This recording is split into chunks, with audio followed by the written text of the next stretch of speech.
internally to your organization. All right. Once they get past that mid-draft portfolio, they're really tracking on their projects. That's usually around the March timeframe. Then they can start doing what I like to call the field trip rotations. That's where if you want to send them to a nearby VA facility for a week or two, you can do that. I know at Fort Campbell, Vanderbilt University is not too far. We have residents at both at Fort Campbell and at Vanderbilt University. So I know that there was that collaboration towards the end to send one to the other, etc. You can do that, absolutely. But we do ask that you do core rotations first so that our students are exposed to as many areas of the hospital as they possibly can.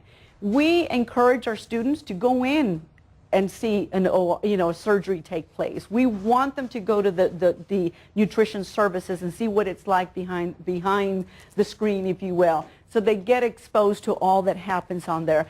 And this is just, it will add credibility and validity as they grow as administrators and take on those hospital systems themselves. Definitely, executive level meetings, we want them to sit at the table. They can sit behind, nearby or whatever, but we definitely want them to be exposed to as many high-level meetings as they can. We do encourage their attendance at a national professional conference, but for the civilian side, your students should never come up to you and say, hey, can you pay for me to go to ACHE? It's illegal, so they can't do that. Now, if you want to extend that opportunity to them, by all means do that. There is a lot of paperwork that's required, or some paperwork that's required for, to get approval for that, but no problem. But don't let the student come and ask you to pay. For the military, of course, we know what funding is like in the military setting, so that just kind of depends on what's out there at that time. The other thing that we did with residency this year is we added into the 52-week plan that we have, we added 4 weeks of leave automatically built into that. And we also asked the student to dedicate 4 weeks of research time. So that's a little bit more specific than the old, oh, I'm going to take 3 days to research, or I'm going to take, so it's just, that's kind of their guidance on how much time they should take to balance out the actual rotations. Questions on the residency plan? Yes, sir. I just had a comment just to reinforce when we talk about the core rotations. So a lot of the hospitals or healthcare facilities do have these opportunities where they do training events like a green belt Lean Six Sigma or black belt Lean Six Sigma. And those are the ones that we're saying are add-ons, because oftentimes what happens is when they further and further along in the year, they're playing catch up, and what we don't want to happen is that they miss an entire opportunity to see like a department of surgery, especially if your organization has that, or primary care or the emergency department. And that's what we're talking about really with the core rotations. Thank you, sir. Appreciate that. Page 25 in your manual gives you an example of one. Remember, the students should actually have one projected for the year when they first arrive, right? So that's one of their first due outs to us, is to project a residency plan for the year. But then on a quarterly basis, they're going to submit any updates or changes to their plan, again, to help us make sure they stay on track. Ma'am, you had a question? I did. Did you say the residency plan is approved by the faculty advisor, or not necessarily? Not necessarily. That's between you. Again, that's a negotiation between you and the student. But the advisor definitely looks at that, and it is a due out for them. So we kind of look over it again to make sure that it makes sense, that they're kind of meeting the intent of what we want them to do, and then we check it off. It is a graded assignment, if you will, in Canvas. We're going to go over key dates here in just a minute, okay? All right, so curtailments. At the end of that second year, our students, our expectations for our students is that they spend 52 weeks in the residency. Every once in a while, you will have a student who gets afforded an opportunity to attend ILE, military schooling, etc. And in that case, we might need to curtail the residency. The curtailments, we really do try to minimize the amount of curtailment requests that we get. A student should not be asking to leave a residency site early because they want to travel to their new PCS location, or because they want to fit in a vacation or whatever, right? The expectation is 52 weeks. They get 9 semester hours out of that year. However, we will review by case basis curtailment request, we can curtail up to 4 weeks. So if necessary, if they have to go to that military school, etc., then we can curtail down to 48 weeks. Beyond that, again, case-by-case basis, and we will look at that. It does present a problem for the student because their portfolio is due in May. So if they're asking to curtail, and if for every reason they don't meet the mark on that portfolio, it's going to be an extremely stressful time for them, because once they get to their new job, boy, they hit the ground running. So to try to balance those requirements of, wow, I didn't pass my portfolio and now I got to do this, really makes it much more complicated. So we really encourage our students to complete their residency in full. However, we will review any requests that we get. Evaluations is a big issue for the students. Many of them will be coming up on promotion boards, so this becomes a big issue. Just so you know, our students, our Army students who go to civilian, all of our Army students actually get officer evaluation reports. If they go to an MTF, easy. The MTF rating chain is the one who does the OER for them. However, if they're at a civilian facility, then what happens is the advisor then becomes the evaluator, and then the program director, or the rater rather, and then the program director becomes the senior rater for them. That's changed from that slide. So the slide, so what you just reflected is the truth. Okay. Yeah. Okay, yes. Yeah. Yes. Thank you. Yes. And what he's referring to is this one right here. The rater, on civilian facilities, it's the advisor who is the rater, and then the senior rater is the program director. So I apologize. I do need to correct that slide for you. Okay. And then, of course, our Navy students and our Air Force students receive their training reports. We do have civilian students that just started this year again, so that's very exciting for us. We're working out the details on what kind of, that's just going to be with the rating change, rating cycle for the civilian corps that we have now. Questions on this? Excellent. All right, this is the graduate management portfolio. This is the actual portfolio project. Colonel Sexton has already talked about this a little bit, but I just want to briefly go through some of this, and if there's any questions, of course, we can stop and talk about that. But again, the idea with the portfolio project is that the student is going to go out and identify things in your organization that they can explore a little bit more in depth, apply some of the models that they've used, come up with some potential solutions for you, if you will. So it's very cool. There's a lot of value added to your organization by what the product that the students actually have. 4 projects, 3 of them are portfolios, 1 is a best practice. I think where it really becomes a challenge for the students is they go out there, they gather all this data, they do all this analysis, they do all kinds of Lean Six Sigma projects, they do tremendous things for you. And then we're asking them, bring it down. You got to do all of that in 3 pages, and that is tough to do. So that's when it becomes a real challenge for them. So when it's all said and done, they will have a 3-page project summary. They can have 4 pages of appendices with graphs, so we don't count the graphs and the data, the charts, etc. In those 3 pages. But it is tough. Again, we expect graduate level rigor on all of that. So yeah. It's a very detailed explanation of what they applied in their learning to their actual projects that they're doing. For your information, here's what happens. The date will be given to you in the residency manual, but basically here's the flow. The preceptor is the one who gets to see the portfolio submission first, right? So you're the one who will review it with the student, make sure that they're tracking. At this point, if you find that something is not, or you feel it is not graduate level work, let them know. That's when they should really come back in and redirect if necessary. Once they do that, student completes it up, they will post it to Canvas, and then the grading process starts for us. And that's a very, I shouldn't say painful, but it's a detailed process for us. We basically divide and conquer. We do grading teams of 3. We want to make sure that we have balanced grading teams, so we usually have a quantitative person or a heavy and quant person, a qualitative person, and then a third person in finance, etc. So our teams are very well divided to make sure that we properly assess the student's performance. And then, of course, we get all that done. Should we have a student who did not meet the mark, we can then discuss it with the program director. Program director says, yeah, they did not meet the mark. Then that's when the student gets a rewrite. Now, rewrites are a little stressful for them because they're anticipating graduation at this point. So for us to make that phone call, say you didn't meet it, it becomes a stressful time for them. But that's okay. They get 2 weeks to redirect. Most of the time, the students' rewrites are not that detailed. It's more of a formatting, or they just need to kind of fine-tune some of the things that they already have. Rewrite is not intended to restart or to start a brand new project. It's just redirect what you've currently submitted. And then, of course, we give them 2 to 3 weeks. We will bring that up. If for any reason the student does not pass this rewrite, then again, it goes to the program director. Program director will determine at this time, you know what, it's minor. We can perhaps give them another extension. Or at this point, they become a graduate management study, which they have up to 5 years to complete.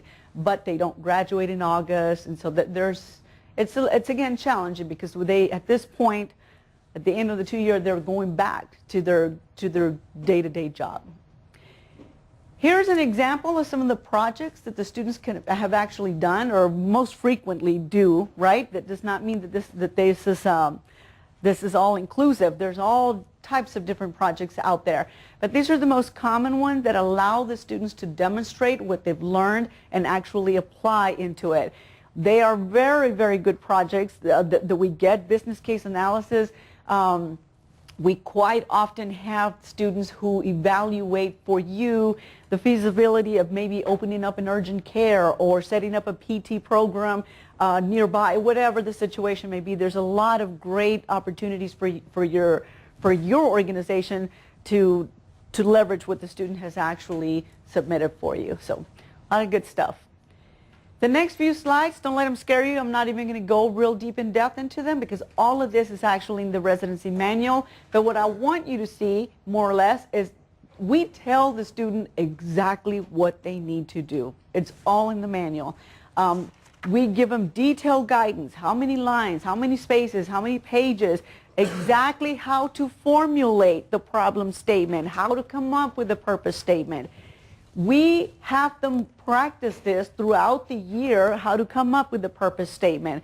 So it's very detailed. If they would just read the manual, they will get there. And most of the students who come out very successful and get it done quickly, wow, they just followed the manual because it's all written in there for them. It's a typical project. We require lit reviews. We have to have at least a minimum of 3 lit reviews on there. Citations, it's APA format. This is a graduate level work, right? So I mean, it just goes right back to that. The methods is big because this is where they're telling us how they came up with their analysis, their evaluations, etc. So they've got to tell us how they came up with the data, how they analyzed that data, what they found, what their recommendation is. So it's very in-depth for them. But again, all of it is available for you in that residency manual. Big on being able to interpret results because, you know, anybody can pull the data, but what about it? So we really look at that, their ability to actually analyze the data. Any questions on this? Yes, sir. Can the projects be submitted any time, or is there a window where they have to be submitted at the end? So, you know, we ask them to submit at the end. We don't want a student submitting a project in February because it just, I don't know. Colonel Kim, what are your thoughts on that, sir? You want the coaching? So I think that's really a negotiation with the advisor. And so I think oftentimes the students will want at least some feedback on a project to make sure that they are heading in the right direction. So I think from that point, you could turn in a portfolio project at any time. Yeah. The official time that you're going to get specific feedback that's documented is going to be at that mid-year review where they're required to turn in a project and a half, and at the end when they submit it. So the final submission will be the official submission, but at any point, if the student wants feedback on that portfolio project, I think they should turn it into their advisor, and then that dialogue should be happening throughout the year. And it's also important because the grading part of it, as you says, the final feedback part of it, doesn't happen until May timeframe. During the didactic year, faculty's taking care of the didactic year students, but that feedback is there, but the formal grading process doesn't occur until May. My concern with the student turning in a portfolio, say February or March, is that they don't get that formal grading until May. What happens if the student has just thinks that they're completed already and their product is not really there? So there's concerns, but again, if they're in constant communication with their advisor and the preceptor, they might be okay to do that. They just won't get the formal feedback until the end. The last part of the 3-page summary will give you the conclusions and recommendations as well. And then, as I mentioned, they have 4 pages of references and figures. If for some reason the student has done extensive data mining, they can certainly request an exception to policy, if you will, and include, maybe add a couple more pages for the references or charts, et cetera. And that can happen. But for the most part, this is where we set them to. So, any questions on the projects? Okay, we are, after this, we're going to actually hear from some of our preceptors so they can give you a better idea of how their approach to projects and what they've done, etc. Best practice, again, part of what we are really, really blessed as far as our residency is that they get to go out and see this amazing organizations out there. So we're asking our students to actually go out. If they recognize something that is considered a best practice, again, what we're asking them to do is to kind of write that up, because we want to learn from you. So, we're looking at Hill Country, we're looking at Mayo, we look at Cleveland, we look at all of you. There is a possibility that we can take what the student has learned and share it, or there's not a possibility, we're going to share it with Military Health System and make sure that it's available for anybody out there. So we look at it now. If there's something that you prefer is proprietary, you prefer that it not be shared, that's fine. We absolutely respect that. However, again, part of this is just we want to leverage on the amazing organizations that that our students get a chance to go out there and visit. Their project that they actually write up, again, it is outlined for them very specifically in the manual, but we are looking for certain things when they're in their actual write-up. We're looking how it is an outcomes-based, why it's a best practice. Is it possible for us to replicate within our own organizations? What's going on with it? So we're really looking for those innovative ideas that we may be able to use or replicate across the MHS. Very similar write-up portfolio that they have to do. It's a background. They tell us why or what it is and how it came to be a best practice for your facility. There is a lit review that we ask them to do to kind of confirm that this truly is an extraordinary process that you have in place. And then again, they tie in their methods of what they learned during their didactic year, give us results and conclusions. It's pretty awesome. In the military setting, we get anything from dimmer's eye to, in the civilian, we've had things from hand washing to quality to you name it. We've got all kinds of wonderful ideas that we've been able to leverage from it. For the sake of time, the BEAR, we have talked quite a bit through this already. You know that it's required. We've gone through the tabs already. We know that it's all about assessing the student's competency and how we're able to grow them. What I really want to spend some time with is the key dates, some of the due outs that are coming up for you. So if you would please, let's turn to page, where do I have it? Tapped for you somewhere in here.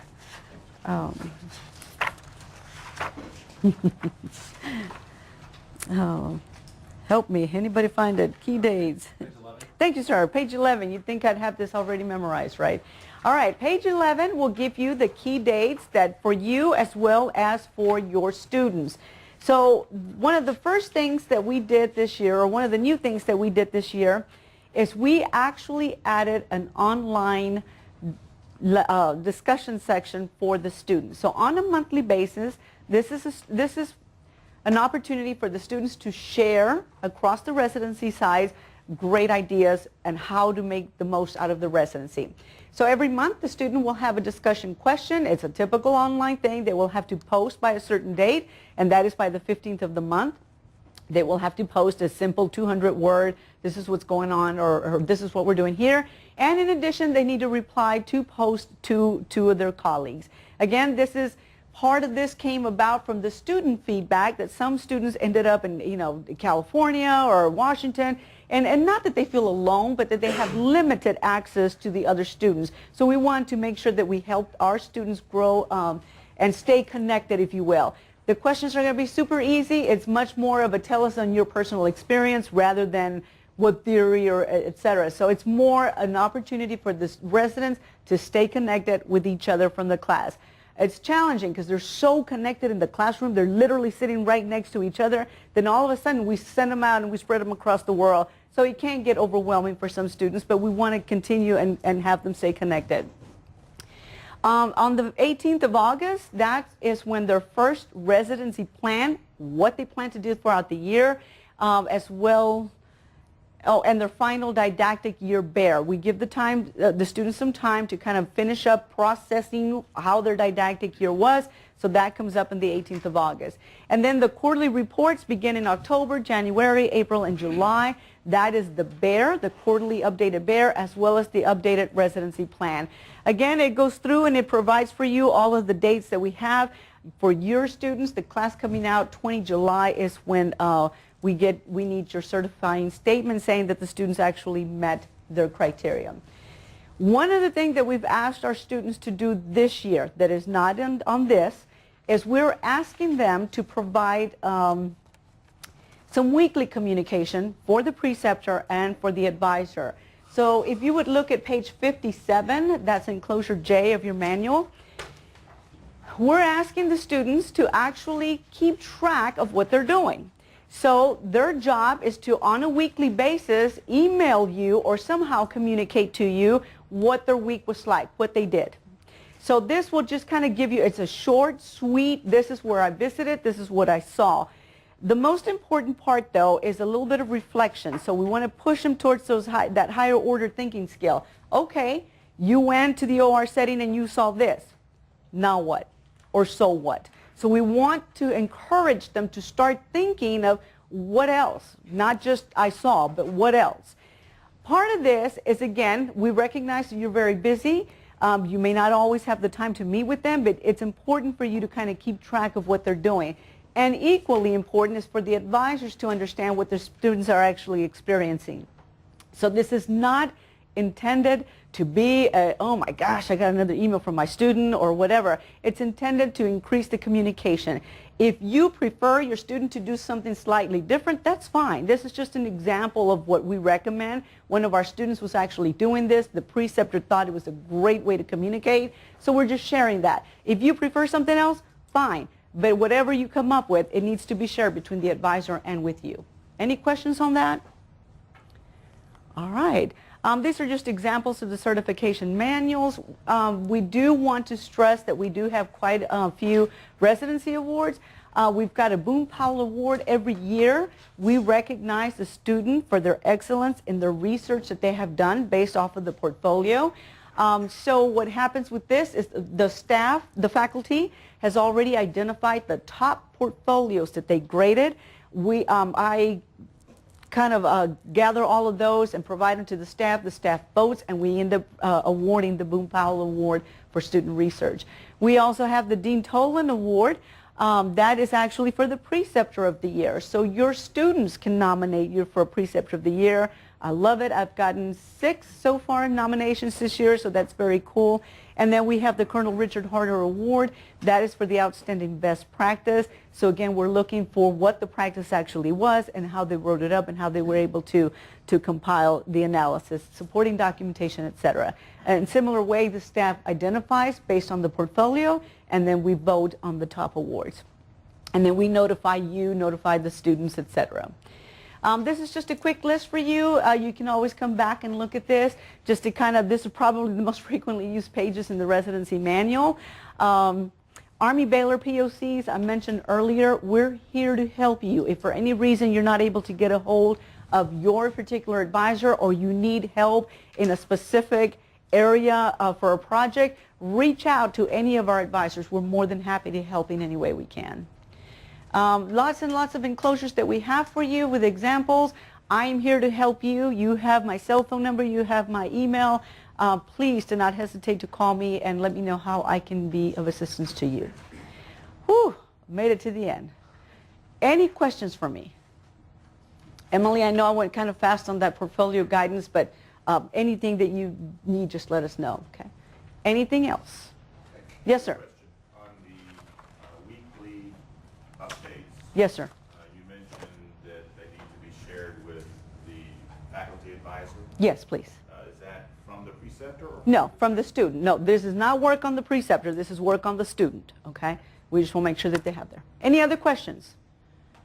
All right, well, thank you very much for your time. We're going to go ahead and switch speakers. Do we need a 5-minute break real quick? Yep, all right, let's do a quick 5-minute break and then we'll switch out.